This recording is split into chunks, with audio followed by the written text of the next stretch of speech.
penting untuk mengeksklusi warga masyarakat lokal dan membenamkan resistensi warga karena selalu dibilang bahwa ini sudah sesuai dengan regulasi gitu. Tapi kemudian kita cek kalau secara lebih mendalam ya siapa yang mau dilayani sebenarnya oleh regulasi-regulasi yang ada. Lalu kedua ada mekanisme pasar atau dagang. Jadi kita dijejali dengan cerita bahwa kalau mau maju, kalau bersaing atau kalau mau maju ya bersainglah gitu. Jadi harus punya modal, harus punya skill. Jadi pasar kemudian menjadi kekuatan penting untuk mendefine siapa yang sukses atau siapa yang sejahtera. Jadi saya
Oh, Mas.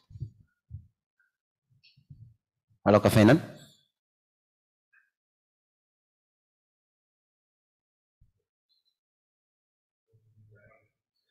Aduh, rupanya jaringan bermasalah untuk Kakak Fenan. Kita sabar sedikit ya. Semoga bisa terkoneksi lagi.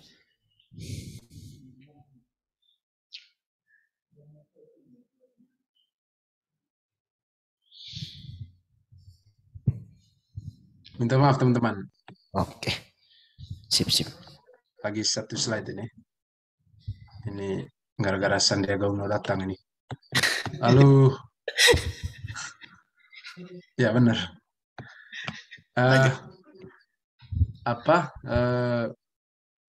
Kekuatan yang ketiga itu tadi ada ini pemaksaan ya, force, kekuatan aparat dan teror gitu.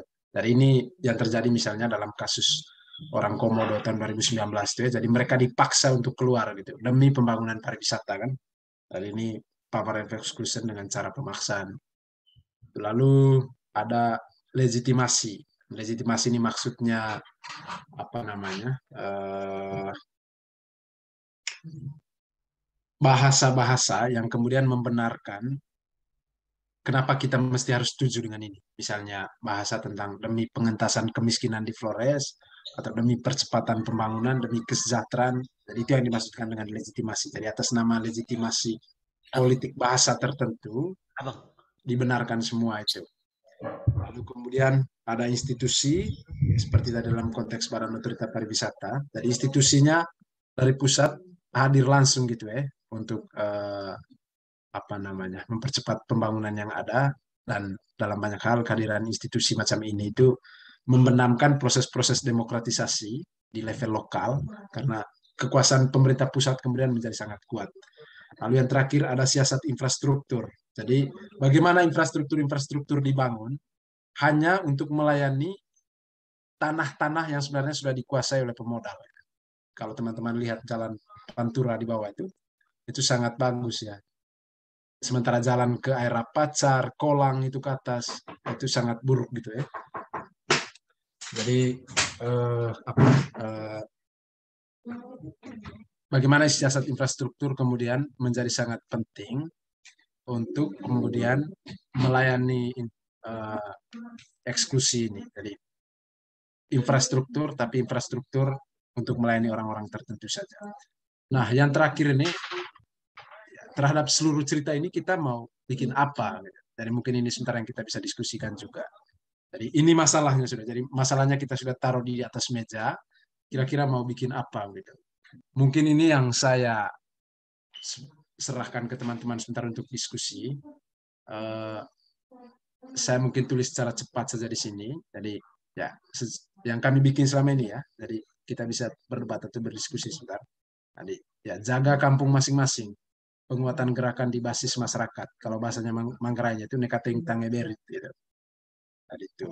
Lalu berjejaring gitu. Perlawanannya berjejaring. Jejaring dekat, jejaring agak luas, jejaring luas gitu. Lalu yang berikut menolak untuk bersikap bodoh ya. Jadi pelajari bagaimana strategi penguasa pengusaha dan menertawakan kekuasaan. Nah, itu yang kami dari cara kecil ini yang coba kami lakukan selama ini di Labuan Bajo. Jadi melalui produksi-produksi pengetahuan, artikel, diskusi, ini sebenarnya kita sedang mau mengkritisi kekuasaan gitu, dan melihat celahnya di mana kurang. Lalu belajar tools dan strategi baru melalui gerakan-gerakan media sosial misalnya. Lalu bikin gerakan alternatif, gitu. Gerakan-gerakan yang berbasis komunitas yang memang sebenarnya itu yang harus didorong, gitu. Alih-alih hanya berkonsentrasi saja pada investasi. Mungkin itu ya teman-teman, agak panjang, tapi bahwa yang bisa kami sampaikan, bisa kami ringkas kurang lebih seperti itu. Nanti sebentar kita bisa berbeda pendapat atau mempertajam, silakan dalam diskusi. Saya kira mungkin begitu dulu, teman-teman sekalian. Saya kembali menyerahkan kesempatan ke Bung Moderator. Silakan, Bung. Oke, terima kasih banyak Kak Fenan. Maaf untuk satu dua gangguan teknis tadi. Itu juga terima kasih untuk materi sudah jadi pemantik juga ke sana bagi kami semua. Kita lanjut ke sesi berikut. Masuk ke sesi pertanyaan informatif. Saya beri kepada 2 orang penanya, masing-masing penanya dengan 1 pertanyaan. Oke, cukup jelas. Pertanyaan informatif. Bisa raise hand supaya ya, semua peserta webinar bisa lihat. Pertanyaan informatif. Mungkin ingin. Belum ada?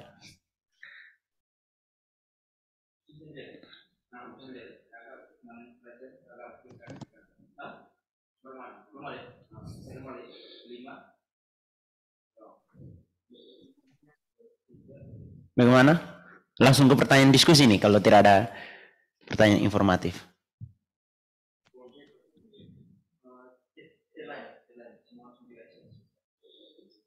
Oh ada, Saudara Fanci Balo bisa aktifkan audio dan video. Ya. Silakan bertanya waktu diberikan. Baik, selamat malam. Halo. Halo, selamat malam. Suaranya sudah terdengar.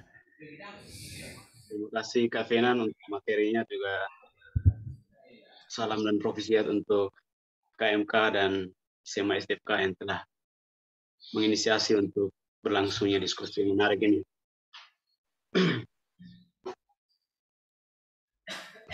Ya, ini bicara tentang pembangunan pariwisata dan banyak hal yang harus kita omong. Ini soal banyak hal yang terjadi di NTT yang tidak beres ini, baik juga.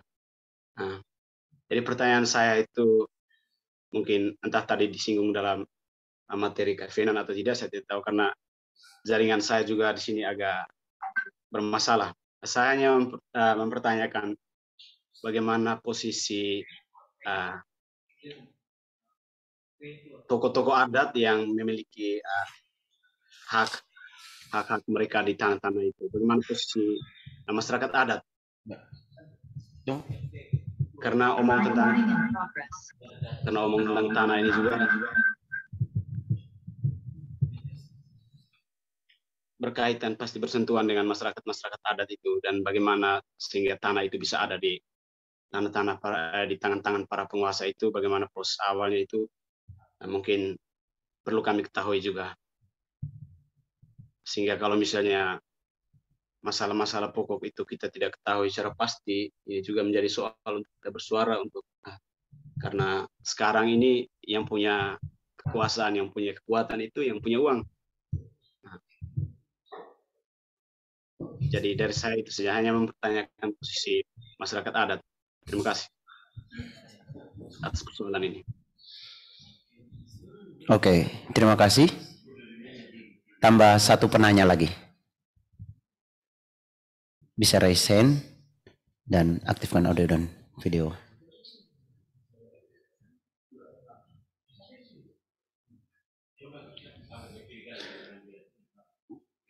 Pertanyaan dari Saudara Fanji Balotari tentang posisi masyarakat adat dalam menindaki pencaplokan tanah yang sedang berlangsung. Bagaimana sikap mereka? Oke. Saudara Eman. Oh, Bruder Eman. Sebelum bertanya bisa perkenalkan sedikit dari mana? Selamat malam untuk teman-teman dari Lerlero dan juga untuk kakak yang telah memaparkan materi diskusi kita pada malam hari ini. Terima kasih banyak. Perkenalkan, nama saya Eugenius Manimau, sekarang berdomisili di Yogyakarta. Saya punya satu pertanyaan, yaitu tadi dalam materi dibicarakan tentang relokasi masyarakat yang di pulau apa ya, itu saya juga kurang dengar dengan jelas pulaunya itu karena jaringan di sini agak sedikit ini. Tapi bagaimana keberlanjutan dari proses relokasi itu? Karena di situ ada gerakan militeristik juga di situ, sehingga saya kira menimbulkan trauma atau hal-hal yang kurang menyenangkan juga. Sehingga bagaimana keberlanjutan dari proses itu? Saya kira itu saja. Terima kasih.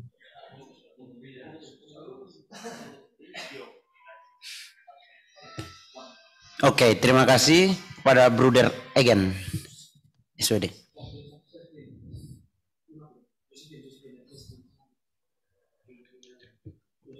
Oke. Bruder Egen tadi bertanya tentang bagaimana keberlanjutan relokasi masyarakat. Gerakan masyarakat yang dipaksa untuk relokasi dengan tindakan militeristik atau paksaan-paksaan itu, bagaimana keberlanjutannya? Jadi kita tahan dua pertanyaan ini, kita coba berikan kepada Bung Venan. Halo Bung Venan. Halo. Halo. Dua pertanyaan tadi bagaimana? Saya tidak dengar tadi. Gimana? Oh, oke.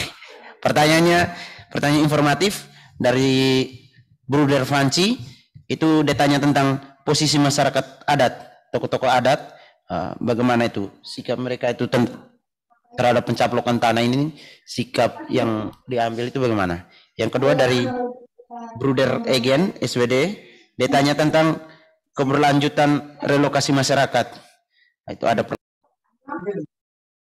jangan pernah membuat tradisi, jangan karena kamu seniman kamu buat tradisi kita jadi rusak, jangan kamu anak ibunya kamu. Oh, Bung Moderator, unmute mic-nya. Tidak seperti itu. Saya sendiri kalau berangkat dari apa? Tidak dengar suaranya.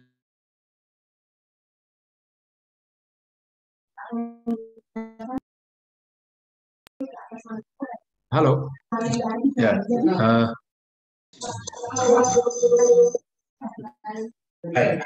Oke. Oke. Untuk pertanyaan pertama tadi, terkait dengan bagaimana posisi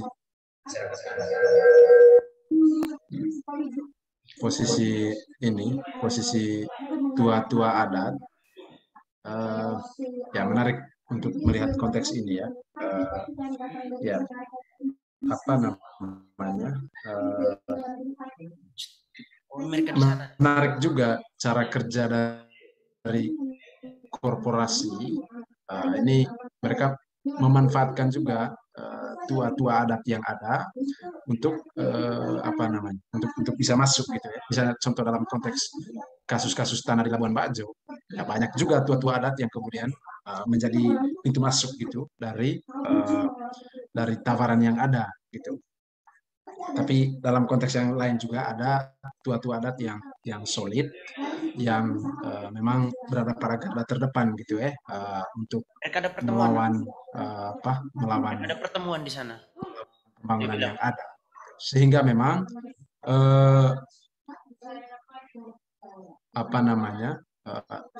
yang saya mau ceritakan tadi itu kepada teman-teman sekalian, adat kemudian bisa saja menjadi pintu masuk dari sama adat menjadi kekuatan. Dan ini juga bisa menjadi refleksi yang bisa kita perlu di Flores ini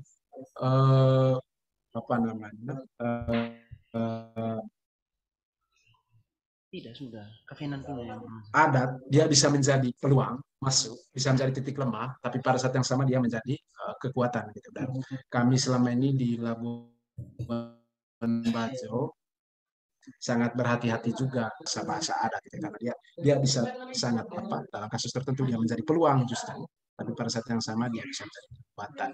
Tapi setidaknya dari beberapa kasus, misalnya kasus Komodo, kasus Baesano, kasus Hutan Bobo Sie, adat tetap dimainkan sebagai satu bahasa perlawanan.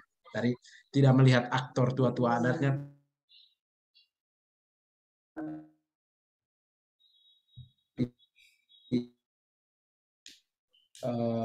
Ini pertanyaan pertama tadi. Pertanyaan kedua gimana tadi, Bung?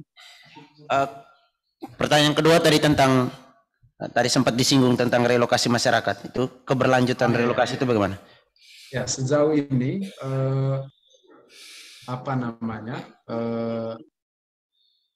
untuk relokasi warga sendiri, itu untuk Komodo sejauh ini memang ya ini ya belum jadi.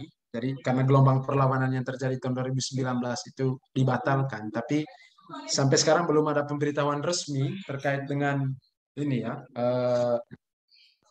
kelanjutan dari relokasi ini, karena seperti yang saya sudah bilang tadi, sepertinya pemerintah merubah strategi ini untuk merelokasi warga setempat itu dengan menghadirkan perusahaan-perusahaan yang ada di dalam sekarang. Makanya memang tugas kami selama ini itu menjadi sangat berat ya untuk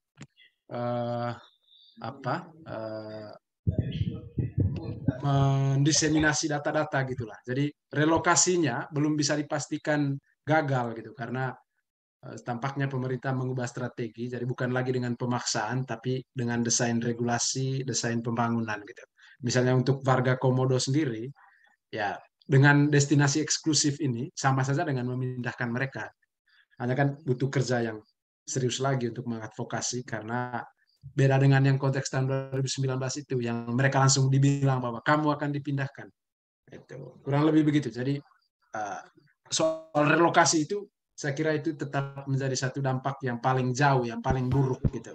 Dan itu dialami oleh orang Komodo dan Baesano di geothermal sejauh ini. Itu kurang lebih. Oke, terima kasih untuk jawabannya yang diberikan. Masih ini Kak, masih terdistorsi suara saya kok? Sudah aman. Tadi agak terganggu sih dengan keributan yang di situ, tapi sekarang sudah agak lebih baik, sudah membaik. Oke, saya kira teman-teman webinar juga bisa dengar suara Kevenan dengan baik. Oke, saya tutup pertanyaan informatif. Mungkin sebentar akan dibawakan pertanyaan diskusi. Saya buka satu penanya baru untuk pertanyaan diskusi.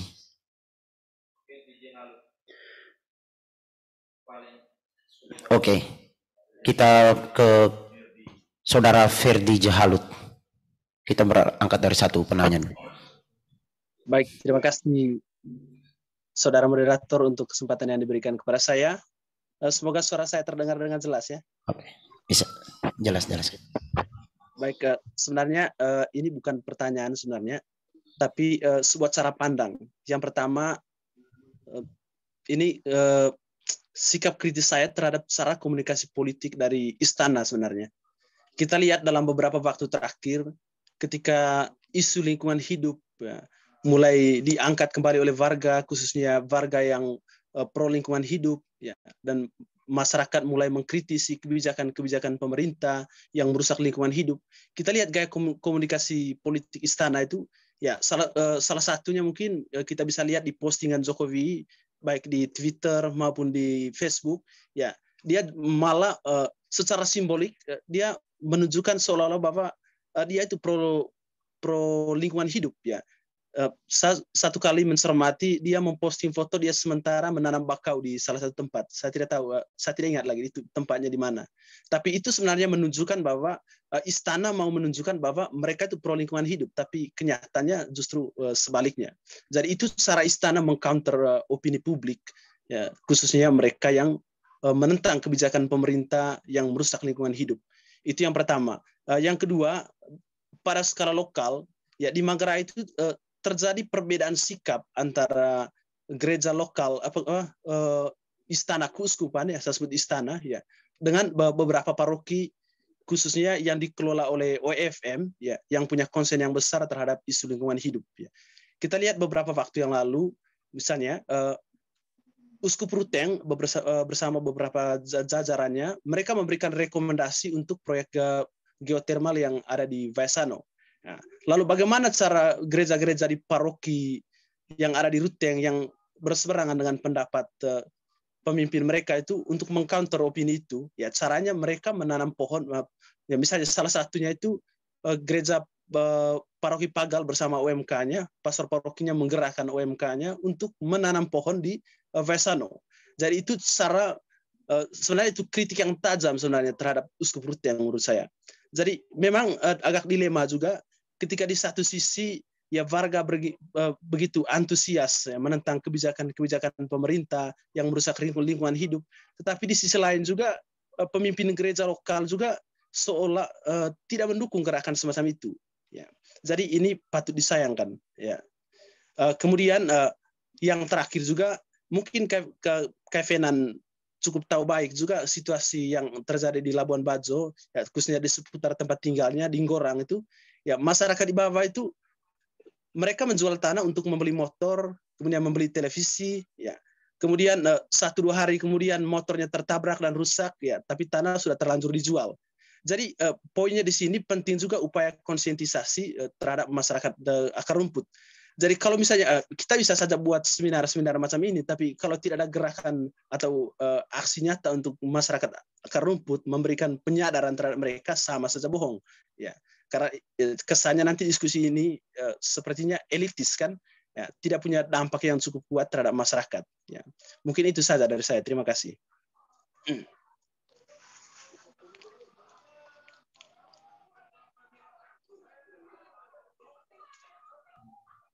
Terima kasih sudah. Oke, terima kasih Kak Ferdi Jahalut. Kevenan, bagaimana tadi ada catatan dan kritik itu? Beberapa catatan kritik dari saudara Ferdi Jahalut. Bagaimana? Saya kira untuk 2 poin yang pertama itu saya tidak perlu tanggapi lagi karena memang itu kenyataan yang terjadi bahwa ada perbedaan, lalu ada pola komunikasi misal dari pemerintah pusat, tapi ini memang buah dari itu tadi sentralisasi kebijakan yang selama ini menciptakan kekacauan gitu karena membypass seluruh proses demokrasi yang ada di level lokal gitu. Jadi itu juga menjadi salah satu dari sisi politiknya untuk pembangunan di sini, ini salah satu masalah utamanya. Jadi sentralisasi kekuasaan, sentralisasi kebijakan, itu saya kira poin yang mau disampaikan oleh Bung Ferdi tadi. Lalu yang kedua, yang saya tadi sampaikan di beberapa solusi tadi itu soal jaga kampung misalnya, itu sebenarnya tindakan nyata dari cara-cara sederhana yang mesti harus kita bikin gitu, kita buat untuk bisa menyelamatkan semua ini. Jadi sepakat sekali dengan poin dari Bung Ferdi tadi bahwa tetap komunitas itu menjadi front line atau garda terdepan dari keseluruhan proses yang ada. Jadi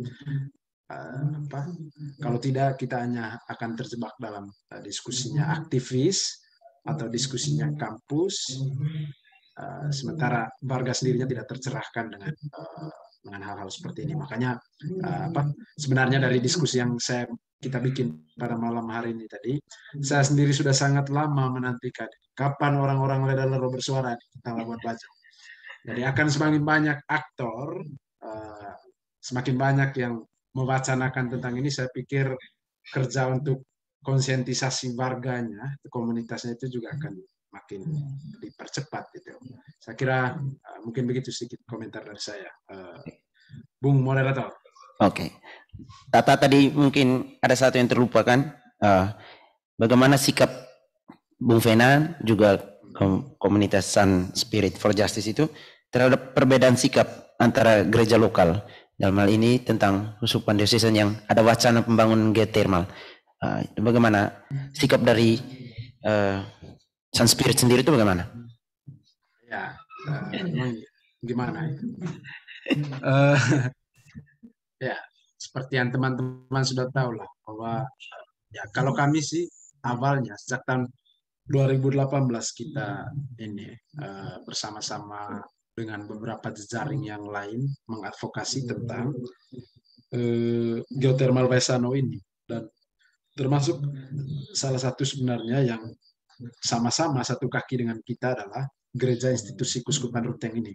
Karena waktu itu dari keseluruhan proses panjang advokasi tentang Baesano, kami beberapa lembaga jejaring advokasi, JPIC UFM, JPIC SVD, JPIC Kuskupan Ruteng juga, lalu Catamnas, dan beberapa lagi yang lain, bersepakat untuk menjadikan Kuskupan Ruteng secara gereja institusi itu sebagai satu kekuatan penting untuk harus diaktifkan dalam proses perlawanan ini.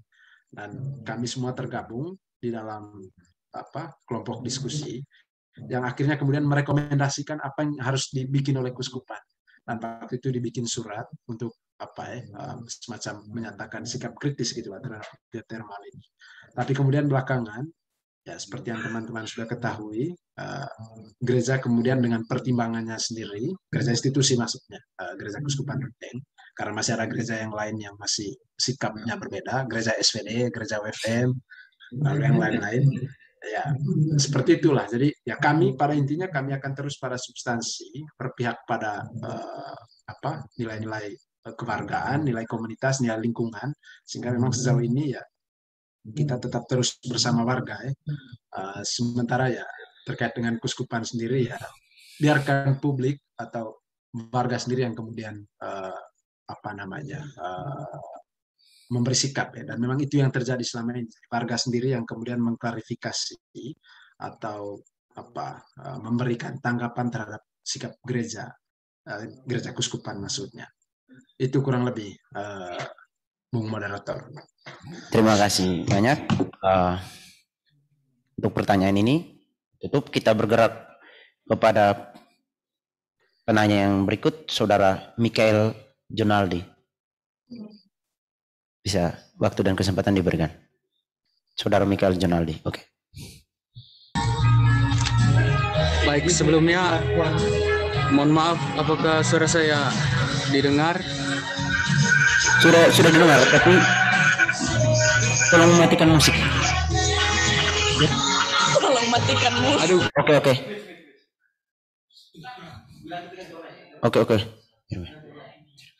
Yes. Oke. Kita berpindah. Saudara? Tuh. Saudara Mikael Jonaldi? Tunggu. Oh, kayaknya bisa kita ke. Halo, Kak. Oke. Tidak bisa, itu terlalu ribut itu kan. Oke. Kita pending dulu, kita ke Saudara Valen SWD. Penyanyi musik terlalu besar.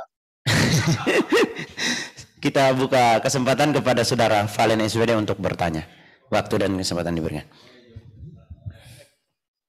Selamat malam. Terima kasih untuk Pak Fenan yang sudah menyampaikan materinya dengan baik. Hormati dulu, konfirmasi pertanyaan.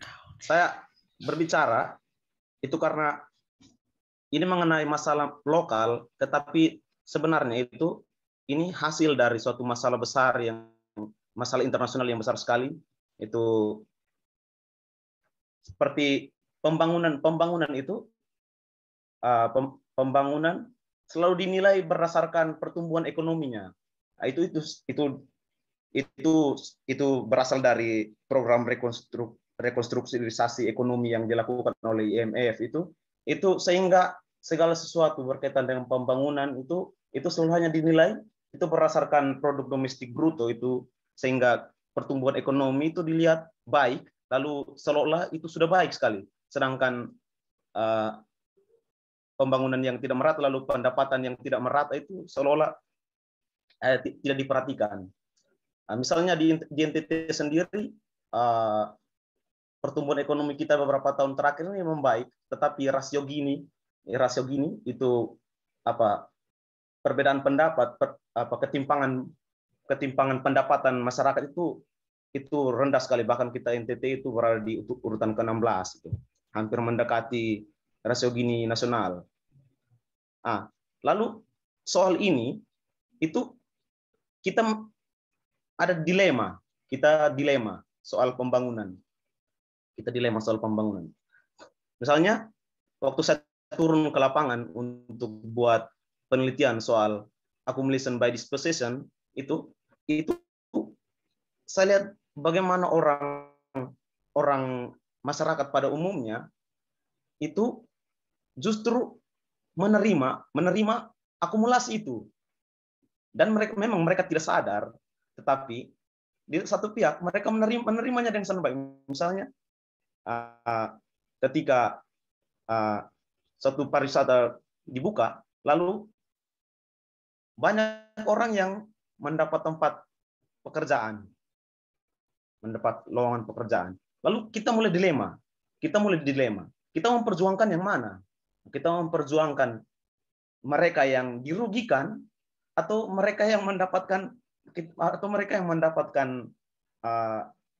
keuntungan orang-orang kecil yang mendapatkan keuntungan di balik pembangunan itu, atau misalnya pariwisata itu. Makanya seperti yang tadi Pak Fenan omong soal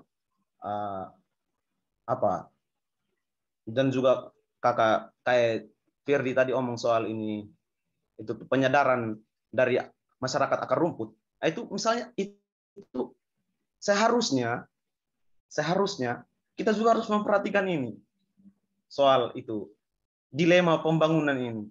Kita mau ikut yang mana? Yang satunya itu kita kalau tidak ikut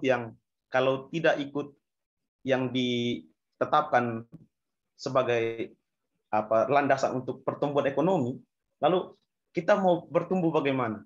Nah, seperti itu. Lalu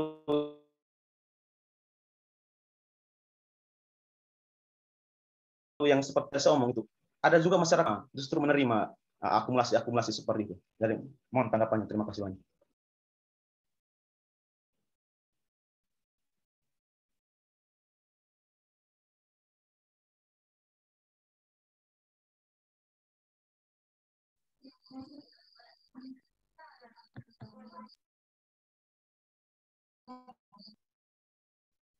Masih mute mic-nya, Bung Moderator. Yang di situ. Oke.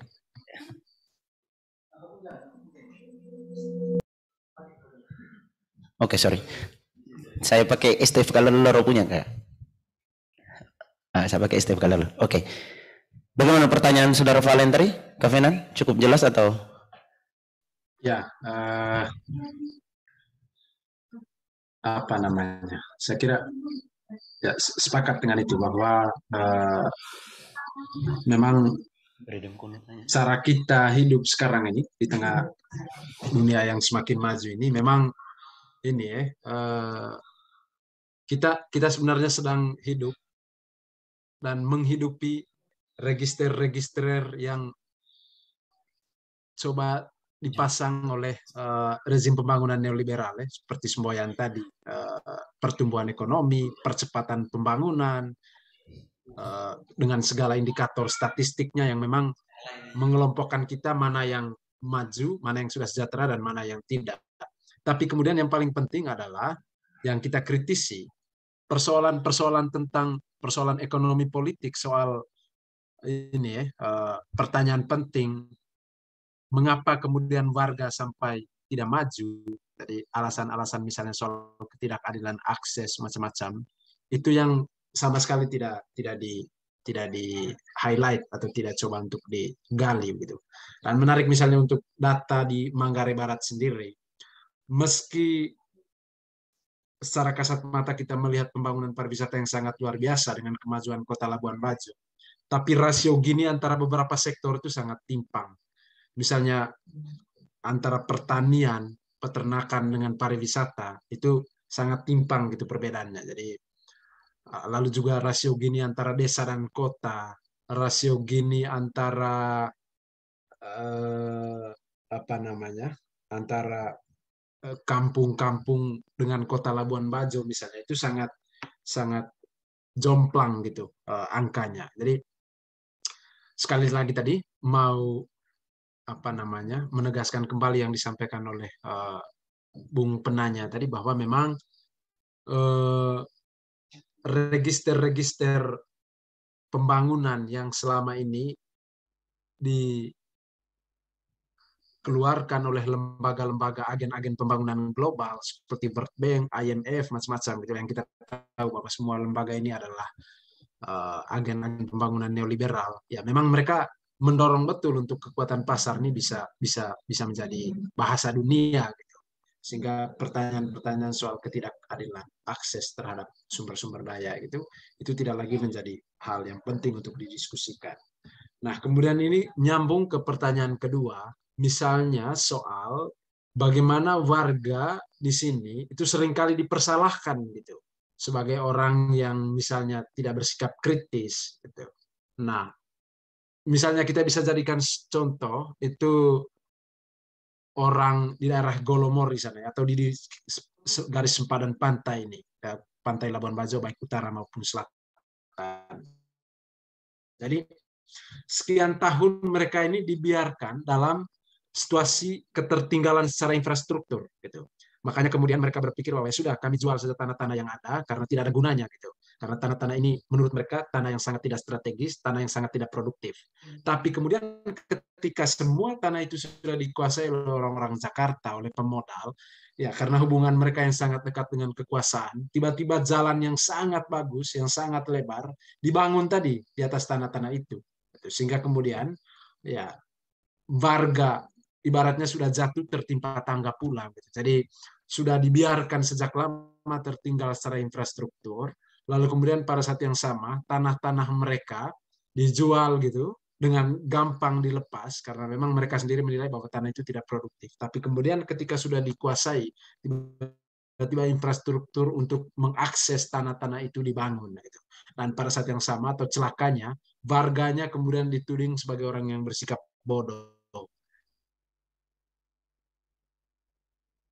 tidak kritis, menerima dalam hal misalnya melepas lahan-lahannya. Itu juga kita perlu secara kritis. Kira-kira apa situasi yang menyebabkan mereka bersikap seperti itu. Sementara yang lain misalnya soal dilema, oke, bahwa kita akui bahwa pariwisata atau apapun namanya, sektor pembangunan tertentu, pertambangan, macam-macam, itu pasti akan membuka peluang lapangan pekerjaan kan. Tapi kan ya kalau kita mau secara radikal betul menjawab ini, ya ujung-ujungnya orang kita akan tetap pencapaian paling tingginya itu adalah menjadi buruh gitu. Jadi menjadi buruh di hotel, di mana-mana gitu. Tadi dan pada saat yang sama keseluruhan sumber daya agraria yang menjadi basis material yang sangat penting untuk pembangunan jangka panjang, sektor pangan, pertanian, peternakan itu dilepas gitu. Jadi kita juga mesti harus secara hati-hati untuk melihat tawaran gitu dari pembangunan, misalnya contoh penciptaan lapangan kerja tadi gitu.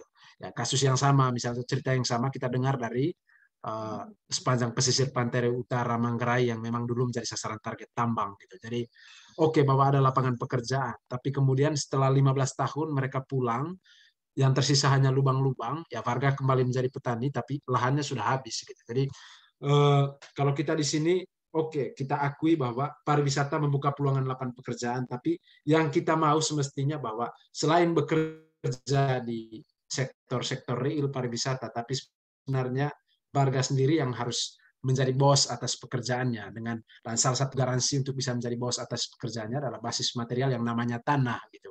Jadi, lantas kalau tanah-tanah ini semua sudah terjual, baik atas nama penjualan secara pribadi atau melalui institusi negara investasi, ya ini juga menjadi salah satu krisis yang sangat besar yang perlu kita harus mitigasi. Saya kira sekian komentar dari saya. Oke, saya kira cukup jelas dari penjelasan dari Kevenan tentang poin kepada kontensiasi masyarakat akar rumput lah, soal bagaimana. Kita bergerak ke pertanyaan penanya berikut kepada Saudara Tata Redemkono. Waktu dan kesempatan diberikan.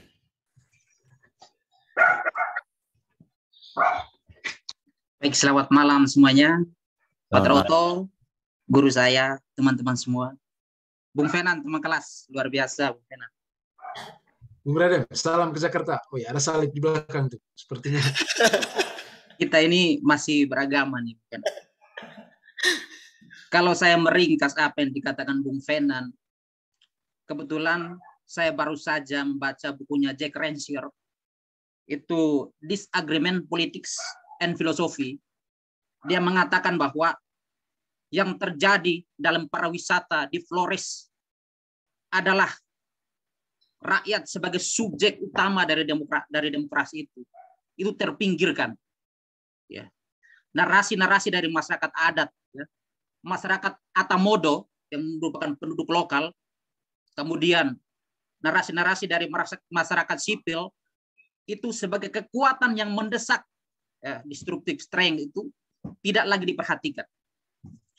Dan kebetulan ketika saya terlibat dalam kebijakan-kebijakan negara, saya membaca ada dua pokok penting yang ada di situ. Yang pertama adalah agenda oligarki yang sangat kuat. Ya. Perusahaan-perusahaan bisnis multi korporasi yang masuk dan menguasai dengan cengkeramnya begitu kuat, ya. Ya, saya merasa itu bukan hanya Flores, ya, NTT ini berada di bawah cengkeraman oligarki. Yang kedua, bukan hanya oligarki, yang terjadi adalah korporatokrasi. Ya. Korporatokrasi itu apa? Perselingkuhan antara pengusaha dan negara. Dan yang terjadi, sedihnya di Flores itu menurut saya adalah negara menindas warganya sendiri. Negara? Ya. Jadi negara menindas warganya sendiri. Perselingkuhan negara dan. Ya. Oke. Jadi yang terjadi adalah begini. Imbasnya adalah apa? Sesat pikir pembangunan di NTT. Apa? Orang pikir bahwa pariwisata itu adalah satu-satunya jalan untuk memajukan NTT atau Flores. Ya. Tetapi menurut saya, apa yang mereka bangun di pertanian misalnya, apa yang mereka bangun di perkebunan misalnya, tidak ada. Ya. Sekarang mereka bilang ya kalau mau sejahtera ya harus pariwisata. Ya tidak bisa kalau begitu, ya. Nah kalau coba teman-teman cek, ya, apakah Kementerian Pertanian itu dia juga turun untuk bangun pertanian di Lembor misalnya? Tidak ada. Saya secara sembunyi-sembunyi itu, saya pergi ke hotel-hotel di Labuan Bajo, pernah ke sana dan saya survei, saya tanya, buah-buahan ini, sayur-sayuran ini dapat dari mana? Itu dari Lombok, dari Jawa gitu. Telur-telurnya dari Jawa. Terus kemana masyarakat pemberdayaan masyarakat adat? Masyarakat lokal.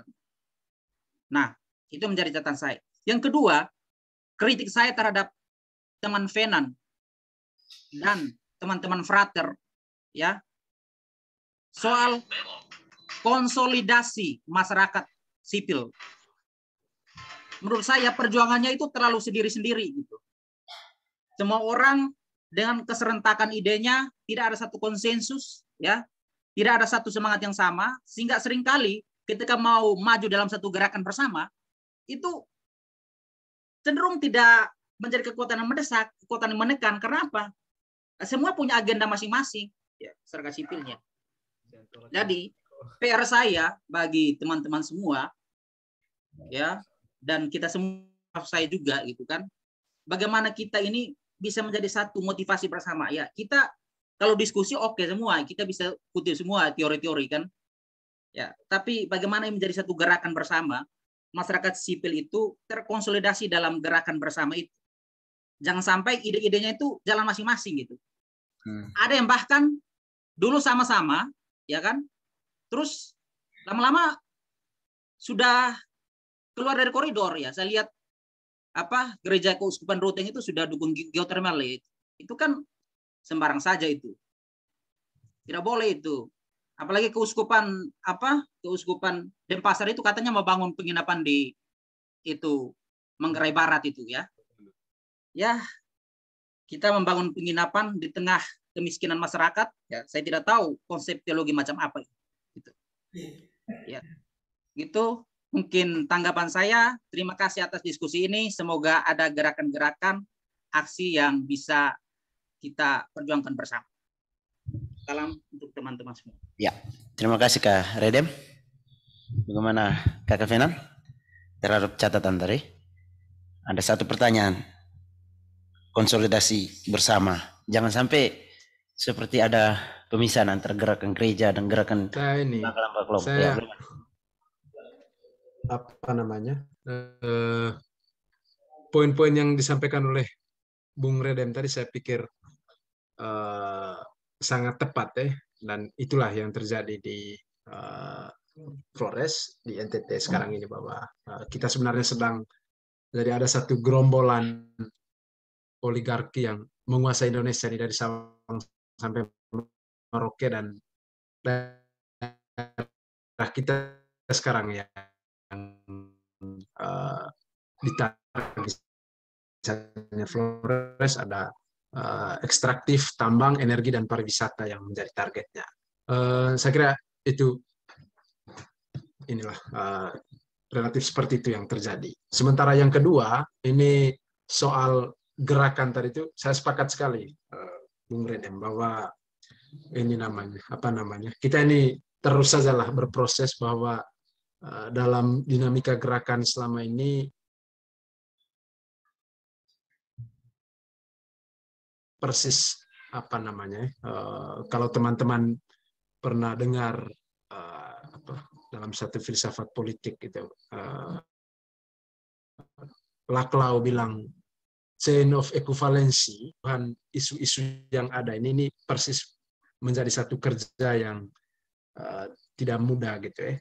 Misalnya contoh kita di Labuan Bajo, kadang guide-nya jalan lain, masyarakat di dalam kawasan jalan lain, orang kapalnya jalan lain, sopir taksi bandaranya jalan lain, pusing gitu. Jadi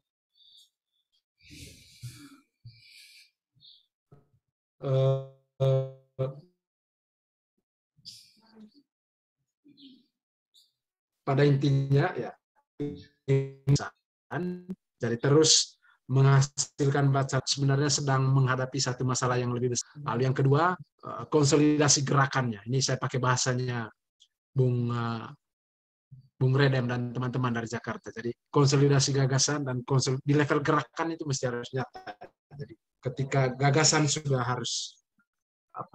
beres, maka mesti harus digerakkan di komunitasnya ini juga, mesti harus terlihat juga. Jadi semakin kompak, dan kompaknya memang didasari oleh satu pemahaman yang luar biasa gitu. Nah, yang terakhir mungkin yang saya harus beritahu ke teman-teman dalam konteks hubungan dengan kehadiran Bung Redem malam ini. Dari satu hal yang kami juga coba bangun selama ini, yang sangat penting saya kira ya, dan itu seringkali selama ini tidak dilihat sebagai satu agenda yang sangat strategis dalam keseluruhan advokasi, yaitu advokasi politiknya, gitu. Dari kebijakan politiknya. Dan selama ini kami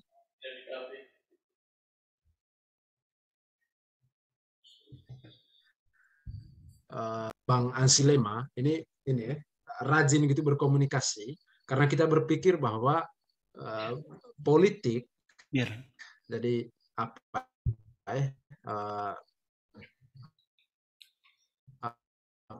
apa namanya, jadi bagaimana kemudian kita mengupayakan suara-suara yang ada di luar, suara-suara komunitas bawah ini terhubungkan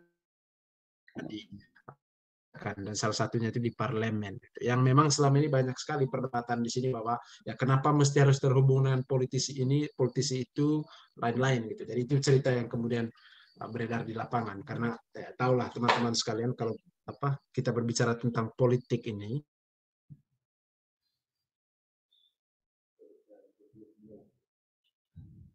oke. Kevenan? Oke. Terutama ketika juga berpikir lagi sedikit dari Labuan Bajo, kita tetap menghubung suara-suara kita upayakan untuk terhubung ke teman-teman kita, ke perwakilan kita yang ada di DPR, dan selama ini secara intens itu dengan Pak Ansilema, lalu kemudian terakhir juga dengan Andreas Hugo Parera, tapi kita upayakanlah bahwa ini harus terhubung ini, karena mereka yang kemudian akan membicarakan ini di dalam gitu. Dari poin saya tadi itu, advokasi yang lain itu di advokasi Oke. Terima kasih. Politiknya, di kebijakannya itu selain komentarnya.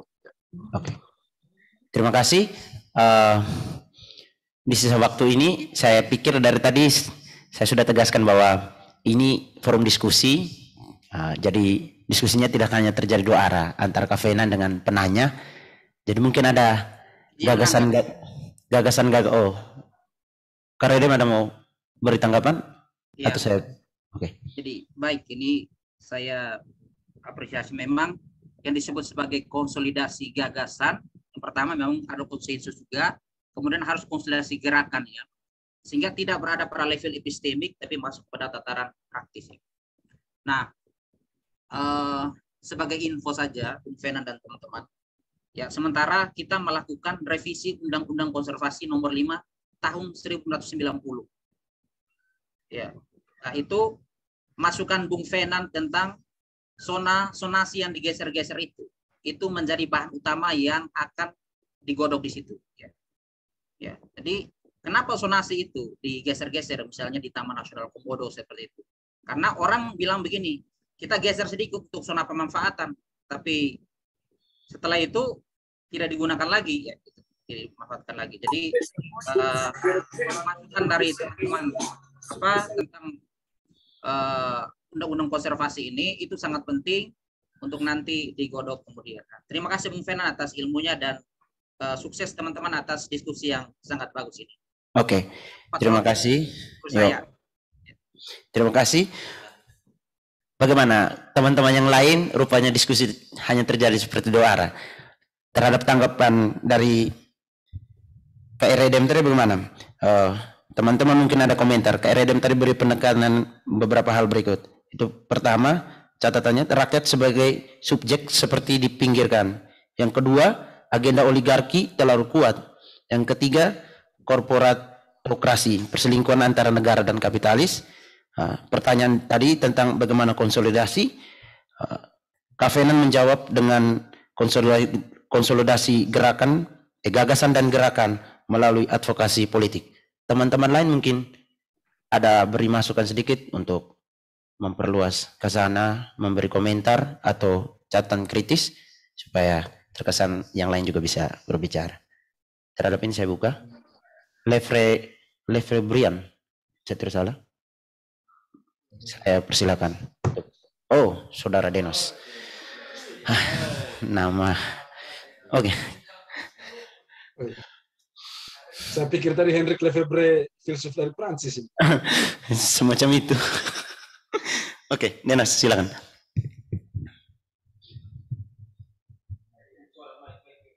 Audio. Denos, audionya belum. Oke.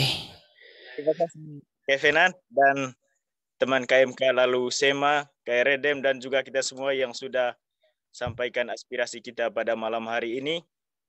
Dan saya setuju dengan apa yang disampaikan oleh ketiga pembicara tadi. terutama dari Kai Ferdi Jahalut, lalu Kai Redem, dan juga diikuti oleh Kai Fenan. Pertama, bahwa selama ini kita hanya bergerak dalam diskusi saja, dan itu yang disebut sebagai konsolidasi gagasan tadi. Dan ini terkesan elitis, ya, artinya kita mengambang begitu saja, kita bisa katakan itu. Dan oke lah bahwa kita sering tulis dan ajukan kritik melalui tulisan, postingan-postingan di Facebook atau di media sosial, tetapi itu tidak dipengaruhi. Makanya Kevinan juga tanya, kenapa Kevinan juga jelaskan bahwa tukang ojek jalan sendiri, buruh juga jalan sendiri, dan orang-orang, maksudnya rakyat yang berdasarkan golongan tertentu juga berjalan sendiri. Lalu kita mesti bertanya, mengapa mereka berjalan sendiri? Lalu kita yang notabene terdidik dan berada dalam lembaga pendidikan, kita juga berjalan sendiri. Kita tidak boleh hanya bertanya kepada mereka yang ada di Labuan Bajo atau gereja kenapa mereka berjalan sendiri. Kita juga berjalan sendiri menurut saya. Dan menarik juga yang disampaikan oleh pembicara tadi soal ini, kapitalisme negara. Yang perlu kita ketahui bahwa kapitalisme negara, dan kalau kita mau ajukan kritik atau menyampaikan pertimbangan aspirasi dengan mengatakan diri kita sebagai subjek demokrasi, kita tidak tahu kita sampaikan kritik itu kepada siapa, begitu. Karena kalau sudah terjadi kaum kapitalis bekerjasama dengan negara, ya kita berlawanan dengan ya kekuasaan lebih tinggi, sistem terutama ya militer, begitu. Ini contoh, kalau kita pergi ke hotel, salah satu hotel di Labuan Bajo, di situ ada satpam.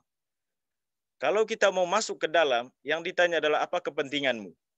Ya memang tidak tanya seresmi begitu ya, seilmiah begitu, tapi yang mereka tanya apa keperluanmu. Nah, pertanyaan keperluanmu itu ada makna di balik itu. Sebenarnya adalah kau datang ke sini, ada uang atau tidak? Ya, kalau kau ada uang, kau bisa masuk. Tapi kalau tidak, ya tidak. Dan pertanyaan itu juga mengandaikan bahwa hotel itu punya tingkatan, hotel bintang 5 dan hotel, saya pikir tidak ada hotel yang ya hotel bintang 1 lah, tidak ada di Labuan Bajo. Tapi bahwa maksud saya begitu. Ini kenapa saya tulis ini Levi Friam tadi di nama saya, karena saya suka dengan analisis dia terkait dengan produksi ruang. Kevinan jelaskan menarik sekali soal produksi ruang ini tadi. Bahwa tidak mungkin kita bisa bendung. Sulit sekali ya kita bendung. Apalagi kalau negara sudah kerjasama dengan kapitalis. Sulit sekali. Begitu. Dan kita selama ini sering kali gonggong ya kepada negara atau kepada pemerintah, kaum kapitalis. Tapi sasarannya tidak jelas. Lalu kita gerak sendiri. Begitu. Dan kemudian kita mempersalahkan golongan tertentu, mereka tidak terlibat. Begitu. Itu karena apa menurut saya? Kita selalu mengatakan diri sebagai ya yang mewakili rakyat, sebagai subjek demokrasi, tetapi rakyat sendiri juga berjalan sendiri. Begitu. Artinya begitu ada masalah di lingkungan sekitar, misalnya di Labuan Bajo itu, baru kita beri kesadaran bahwa mereka sedang dirampas, tanah mereka sedang dirampas. Ya, akumulasi melalui perampasan tadi dari Harvey yang dijelaskan oleh Valen tadi itu. Dan kita selalu datang terlambat. Ya, itu menurut saya itu sebabnya kenapa masyarakat selalu berjalan sendiri terus. Dan kita juga berjalan sendiri. Sehingga diskusi kita selalu bersifat elitis, tidak ada dampak nyata, kecuali yang KI yang ada di LSM Labuan Bajo itu. Lalu oleh karena itu juga disampaikan oleh ketiga pembicara bahwa menurut saya kalau kita mau ajukan kritik, begitu, kritik atau aspirasi, begitu, selain kita membangun konsolidasi gerakan tadi, kita tidak boleh bergerakan sesama, maksudnya sebagai mengaku diri sebagai subjek demokrasi saja. Lalu apakah pemerintah itu bukan bagian dari subjek demokrasi juga, atau kaum kapitalis apakah mereka juga bukan subjek demokrasi? Jangan-jangan mereka mengakui diri sebagai subjek demokrasi lalu diselipkan dengan kepentingan-kepentingan itu, dan ya selalu saja kita yang jadi korban. Pertanyaan saya bahwa selain pariwisata, karena itu yang saya tahu terutama di NTT ya, selain pariwisata yang menjadi yang menjadi sektor untuk bisa bangun oke siap. Oke. Selain sumber daya dan juga sumber daya alam, terutama pembangunan ekonomi, pembangunan politik di Flores, itu ya kayak Redem tadi jelaskan soal pertanian itu. Seolah-olah hanya pariwisata ya yang ada di Labuan Bajo itu. Lalu diabaikan ya pertanian, lalu perikanan. Kita tidak tahu di Labuan Bajo itu seberapa banyak kapal milik investor asing yang ada di situ. Kita tidak pernah tahu. Lalu rakyat kecil di sana, nelayan kecil, lalu gunakan perahu kecil gitu kan. Nah, yang mesti kita usulkan kepada pemerintah atau ya yang punya wewenang begitu, ialah selain pariwisata itu, begitu. Semakin kita gonggong soal pariwisata, ya kebijakan mereka semakin melampaui kita, begitu. Sehingga pertanyaan saya ialah selain kita ini tadi ya bangun konsolidasi gagasan, konsolidasi gerakan macam apa yang kita bisa buat, terutama kita yang terlibat dalam webinar malam ini. Karena menurut saya percuma saja kita diskusi kalau tidak ada gerakan. Kita tidak mesti turun langsung ya di Labuan Bajo karena mahal juga kita masuk dalam hotel-hotel. Oke. Terima kasih. Oke, Saudara Denus. Terima kasih gerakan ya. Mahasiswa STFK dan semua yang terlibat. Itu pertanyaan dari saya. Sekian dan terima kasih. Mana masuk kita lihat dia? Lihat partisipan. Wih, si Elgis Epa. Wih, kok tidak kasih mati mayu?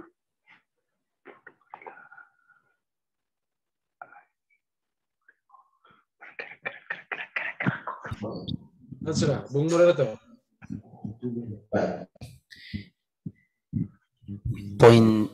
Poin Denos tadi jelas bahwa itu tadi konsolidasi tidak hanya pada level gagasan atau epistemik, tetapi lebih kepada gerakan. Tapi catatan sebagai mahasiswa mungkin kita memperdalam dulu untuk konsolidasi epistemik, akan berlanjut pada gerakan. Mungkin ada yang Denos mungkin bisa bersama Kakak Vena nanti dalam Sun Spirit for Justice and Peace di Labuan Bajo. Oke. Erik, pertanyaan terakhir. Kak Vena, bagaimana pertanyaan terakhir ini ya?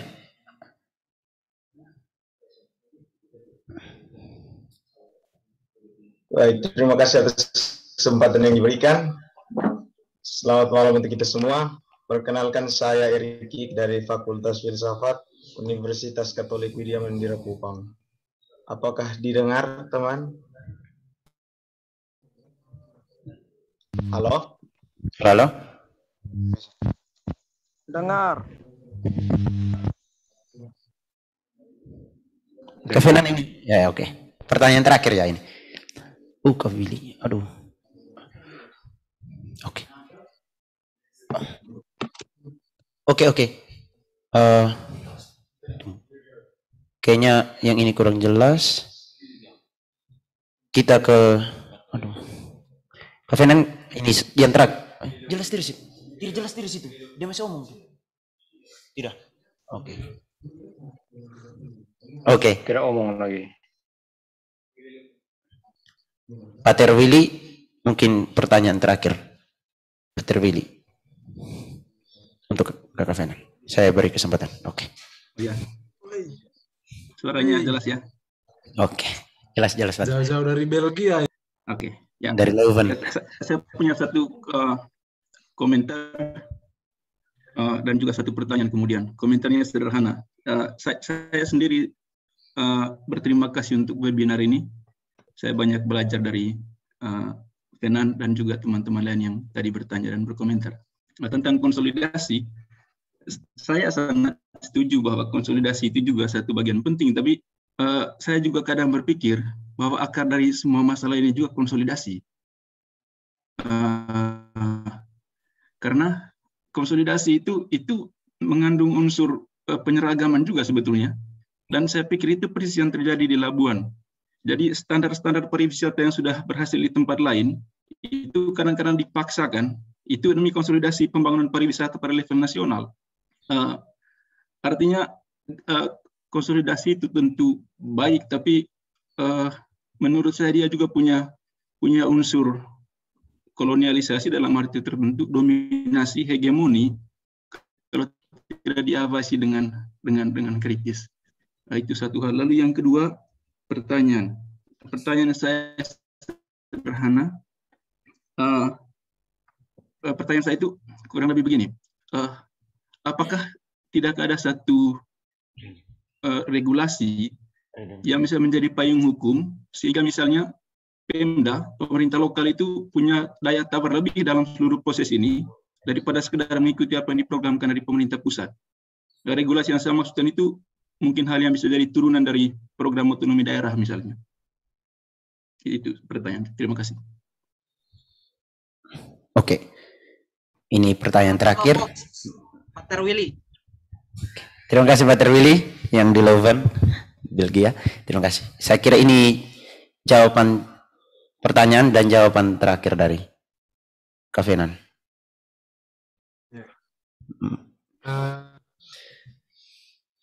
Ini kayak Pater Willy, salam ke Belgia. Jadi kami sama dulu dengan kami dulu waktu kelas kita tingkat 4, tingkat berapa Maredem? Tingkat 2 atau 3. Pater Willy waktu itu ya tingkat 2, Pater Willy waktu itu tingkat 5 dan ajar kami gitu. Postmodernisme Lyotard. Oke. Itu salah satu saya punya omong kosong semua ini. Sumbangan. Itu salah satu sumbangan ya pemikiran yang paling penting saya kira dari Pater Willy yang memperkenalkan cara berpikir Lyotard ke kita, filsafat Lyotard, yang memang saya kira tadi nyambung dengan diskusi malam ini, Pater. Jadi persis mini narasi itu yang kemudian mau dihilangkan dengan cara ini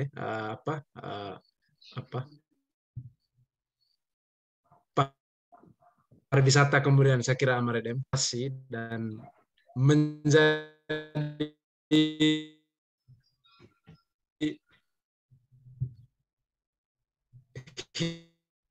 histori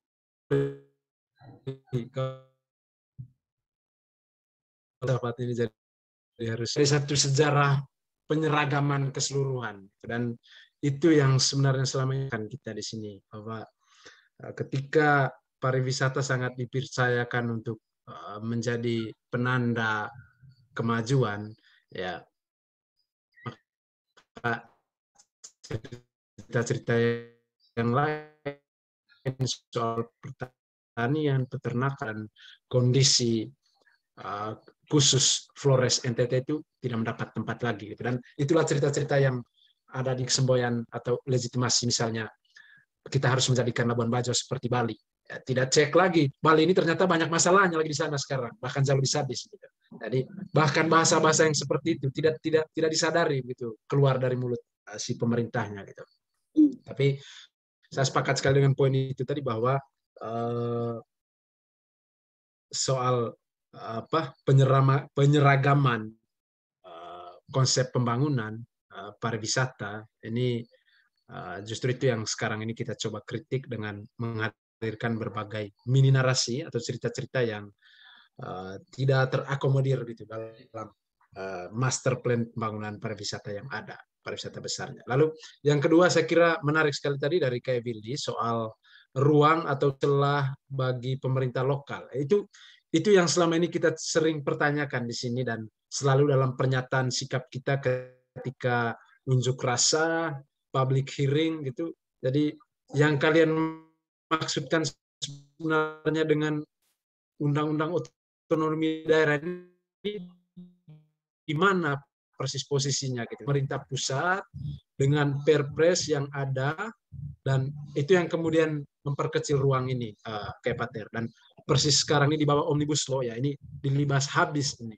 Jadi kita selama ini salah satunya di sini mencoba untuk mengadvokasi melalui kebijakan di pemerintah lokal ini dengan mendorong perda-perda kecil. Itu pun sangat kecil juga sih sebenarnya kalau ada ruangnya. Misalnya perda perlindungan lahan pertanian yang kabupaten-kabupaten yang lain sudah mulai mengambil itu. Lalu ya sebenarnya kalau jadi juga perda masyarakat adat itu juga akan menjadi salah satu kekuatan penting, hanya karena sekarang ya undang-undangnya saja pada level nasional juga masih mandek ini untuk karena terjadi perdebatan sana sini. Tapi sebenarnya dalam konteks kita di sini masuk melalui perlindungan lahan-lahan ulayat adat itu menjadi salah satu celah yang sangat atau kekuatan yang sangat penting gitu, sehingga kemudian lahan-lahan warga yang memang menjadi basis material dari pertanian, peternakan yang adalah lahan ulayat itu tidak secepatnya diambil alih gitu.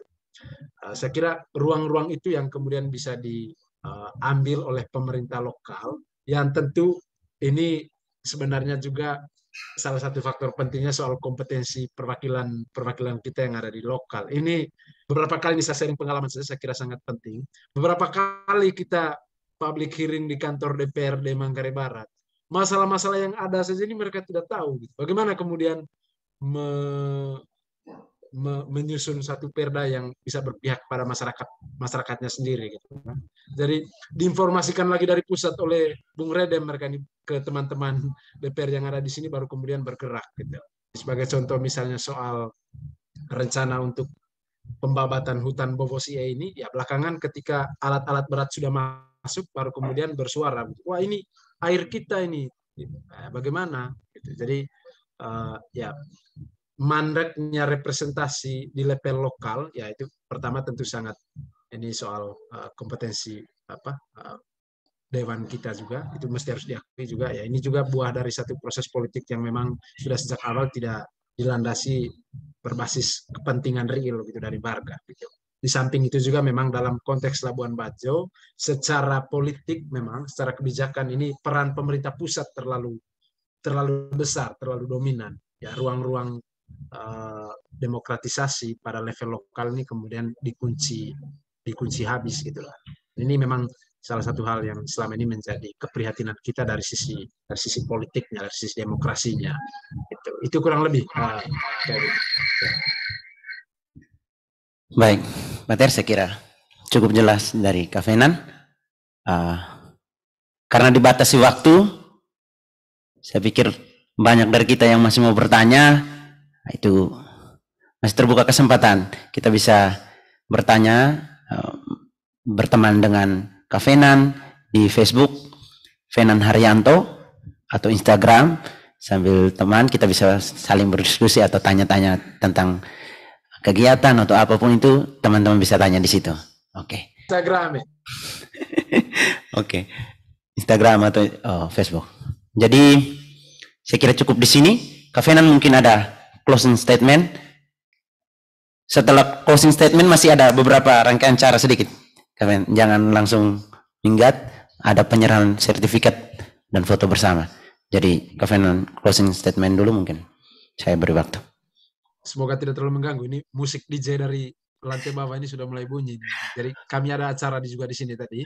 Acara salah satu bagian dari ini tadi ya, gerakan alternatif. Jadi sekelompok orang muda di sini menginisiasi diri, membentuk komunitas seni sehingga kota ini bisa menjadi kota yang hidup juga dari sisi kesenian dan kebudayaan sebagai dengan ruang-ruang seperti ini juga salah satu ruang perlawanan warga sehingga bisa mengambil bagian juga dari di dalam industri pariwisata. Jadi kami tadi ada pementasan teater seni tari ini, kombinasi antara tari dan teater yang mengangkat cerita tentang kebudayaan Manggarai gitu, yang memang nanti bisa dijadikan sebagai bagian dari ini ya, atraksi pariwisata, culture tourism gitu kurang lebih tujuannya. Ya, saya kira closing statement saya ya, saya tidak perlu mengurangi lagi apa yang saya sudah sampaikan. Tapi bahwa pada malam hari ini saya kira saya secara pribadi sangat bersyukur gitu bahwa Ledalero mengundang untuk membicarakan tentang ini gitu. Yang sebenarnya saya secara pribadi juga sudah sejak lama begitu. Kapan kira-kira kami diundang oleh STFK untuk bisa berbicara tentang ini. Dan melalui Arif dan teman-teman KMK dan ini difasilitasi sehingga kemudian bisa punya ruang malam ini untuk berbicara gitu. Jadi mungkin hal minimal yang atau ya saya kira maksimal juga yang bisa dibikin oleh teman-teman di STFK adalah seringlah berbicara tentang masalah-masalah pembangunan di Flores. Jadi teori-teori filsafat yang ada akan sangat lebih bagus kalau misalnya dikawinkan dengan persoalan sosial pembangunan real yang ada, secara khusus misalnya pariwisata, dan hal sederhana yang saya kira bisa dibikin, yang kami juga selama ini komunitas-komunitas di sini bikin, itu adalah membuat misalnya siaran pers terkait dengan satu dua hal pembangunan yang memang menuntut suara kita, gitu. Misalnya kami selama ini secara rutin hampir dalam tiap bulan membuat siaran pers bersama komunitas untuk menyikapi isu-isu tertentu, misalnya terakhir ini terkait dengan kebakaran di dalam kawasan Taman Nasional. Dan saya kira ini ruang yang biasa diambil oleh teman-teman STFK sebagai satu institusi pendidikan yang saya kira perlu harus berbicara gitu terkait dengan masalah-masalah yang ada. Mungkin sekian closing statement dari saya, Bung Moderator, saya kembalikan.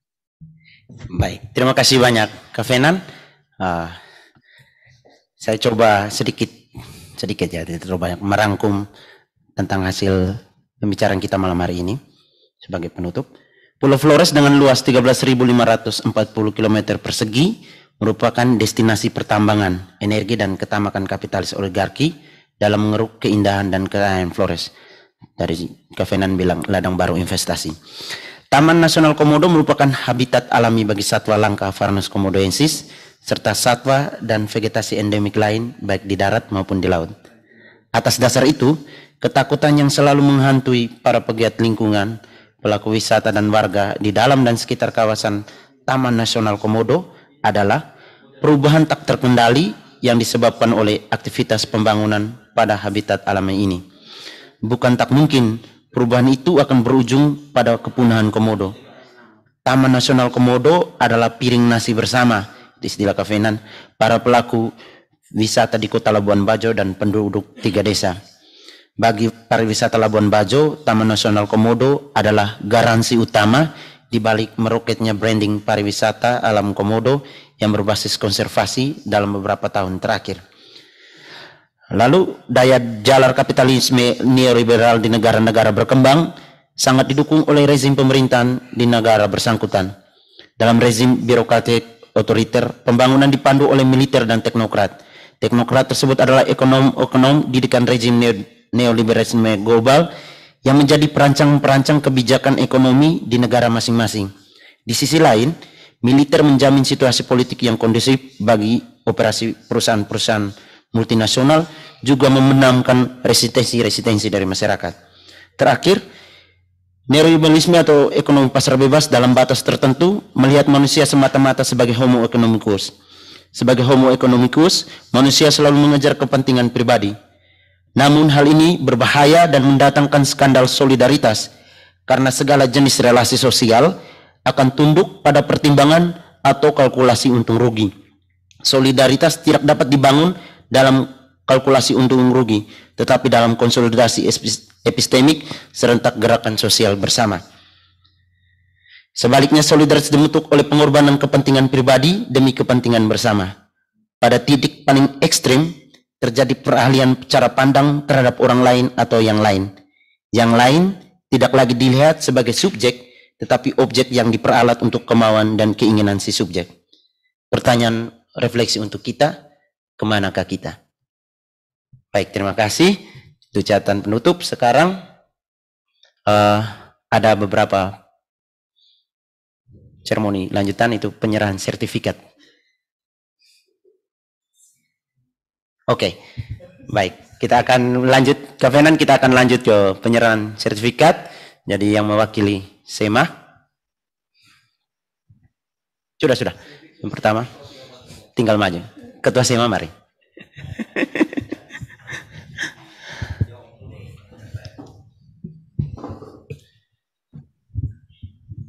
Selamat malam, Kak Fenan. Sekarang ini kita masuk pada sesi penyerahan sertifikat yang akan ditampilkan di layar screen Zoom. Kita saksikan secara bersama-sama.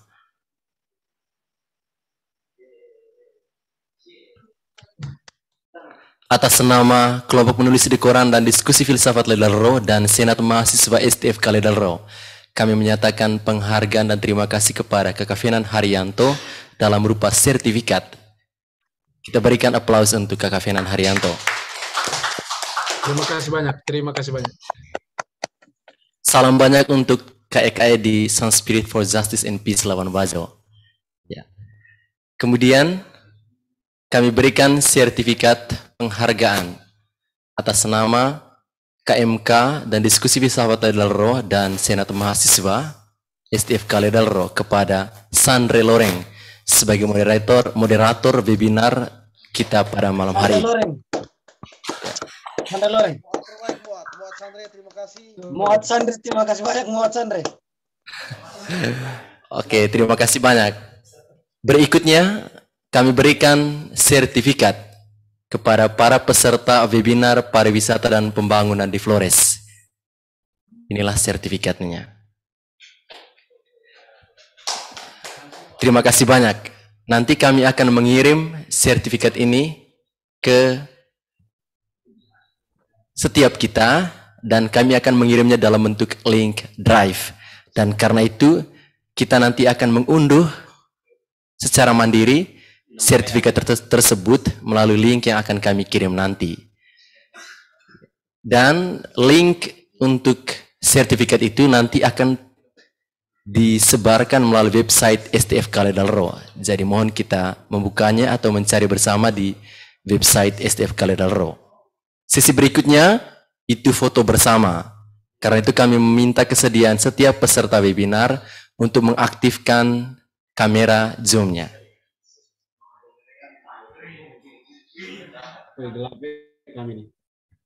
Setiap kita diminta untuk mengaktifkan Zoom. Tidak gelap cerah. Ya, jadi ada 5 halaman, kami hitung. Fanci, relax Fanci. Kita baru meng-off-kan kamera setelah ada instruksi dari kami. Ya. Kami hitung 1, 2, 3. Belum. Sabar. Kita tunggu yang berikutnya. Mohon bersabar. Ada 5 kali sesi pengambilan foto. Tahap kedua, kita mohon bersiap-siap. Fanci Balo, senyum penglihat. 1, Formal sekali. 2, 3. Ayo. Mau lamar ke Leven nih. Tahap ketiga, pengambilan foto. Setiap kita mohon siap diri. 1, 2, 3. Yang tidak dapat balon di or itu diam-diam lah. Tahap keempat, pengambilan foto.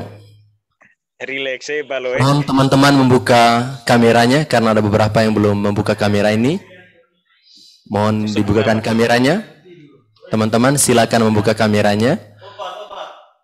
Ya. Ada kesalahan 1, 2, 3. Balo. Tahap kelima, pengambilan foto. Kita diminta untuk membuka kameranya. Kami Kimoro ya. 1, 2, 3. Terima kasih semuanya. Dari Jerman. Terima kasih banyak. Kami kembalikan kepada saudara moderator. Yang tidak dapat balon di or diam-diam ya. Kalau diam Balo. Baik. Mewakili kelompok diskusi, kelompok menulis di koran dan diskusi filsafat Dalro, juga Senat Mahasiswa Dalro, kami mengucapkan terima kasih pertama kepada pemateri Kak Fenan Haryanto. Terima kasih banyak. Semoga selalu diberkati dalam karya bersama komunitas Sun Spirit dan kepada kita semua. Dan saya tidak bisa sebutkan satu-satu. Karedem dan semua kita yang terlibat, terima kasih semua. Saksikan diskusi-diskusi selanjutnya. Kami kalau ada diskusi lagi kami akan bagikan. Kami mengundang senior-senior yang di KMK dulu untuk terlibat dan semua kita yang tertarik bisa bergabung supaya kita tukar ide gagasan dengan kami yang masih belajar bersama sini dengan kakak-kakak mereka yang sudah di lapangan. Oke. Berada ini senior KMK. Oke, saya pikir tadi kita buka dengan doa, sekarang kita tutup dengan doa bersama juga. Marilah kita berdoa dalam nama Bapa dan Putra dan Roh Kudus. Amin. Allah Tritunggal yang Maha Kudus, terima kasih untuk penyertaan-Mu selama kami mendiskusikan ide-ide, gagasan, dan gerakan bersama yang akan kami lakukan. Berkatilah kami semua dalam perjalanan hidup kami, dalam usaha memperjuangkan lingkungan hidup kemanusiaan dan kegiatan kami setiap hari. Kiranya Roh Kudus-Mu menyertai kami selalu dalam semuanya itu. Demi Kristus Tuhan dan pengantara kami. Amin. Dalam nama Bapa dan Putra dan Roh Kudus. Amin. Untuk semua kerabat tugas yang bekerja, Kak Wanto, semua, Tio, terima kasih semua. Untuk teknisi semua, terima kasih. Terima kasih banyak. Kami mundur dari meja redaksi. Tunjuk aja pada muka lo. Paulus tuh, kasih tunjuk muka dulu Paulus. Sempurna tuh kawan, semoga berikutnya bisa. Salam Kledalero, sukses untuk teman-teman. Salam. Paulus semakin sukses ya. Ya Firan, ada foto gratis di Labuan Bajo kan? Lihat. Arif.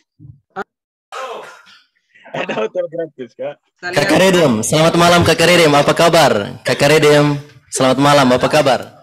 Arnus sudah cocok jadi rektor itu, Arnus. Weh, pada kumis tuh cukur lo. Ya, nanti apa? Agendakan apa yang mungkin kita bisa bantu toh, teman-teman. Oke, apa ya? Baik, teman-teman. Kami dulu ya.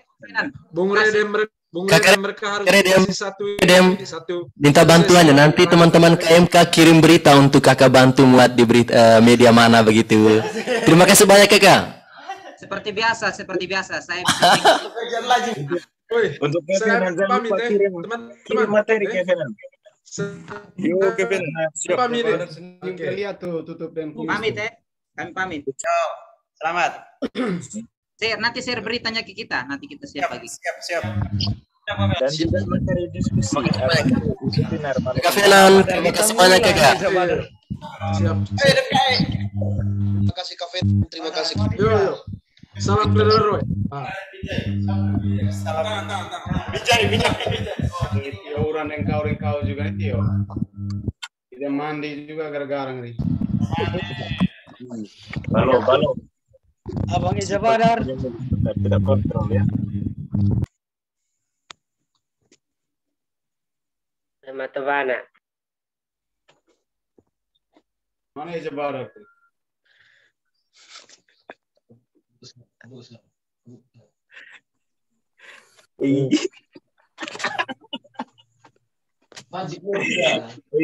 Ya skripsi Sumara ini. Oh ya di Lopon nih, sikat lebar semua di Lopon.